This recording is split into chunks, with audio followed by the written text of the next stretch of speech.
প্রযুক্তির অনেক সুবিধা আছে, সোশ্যাল মিডিয়া বা গণমাধ্যম, সেটার মাধ্যমে আসলে সারা বিশ্বে পৌঁছে যাচ্ছে।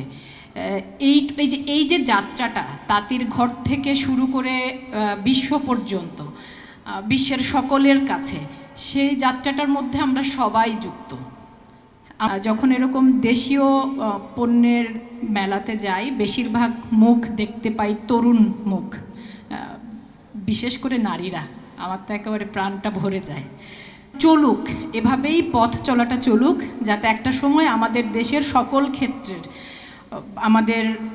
আমাদের পোশাক, আমাদের গহনা আরও স্পষ্টভাবে বিশ্বের দরবারে পৌঁছে যায়।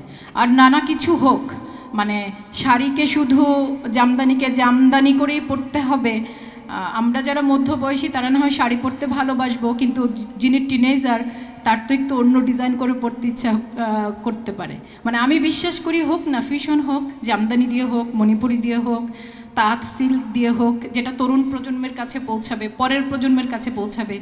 আমি সব সময় বিশ্বাস করি যে পরের প্রজন্মের কাছে পৌঁছানোটা খুব গুরুত্বপূর্ণ ব্যাপার।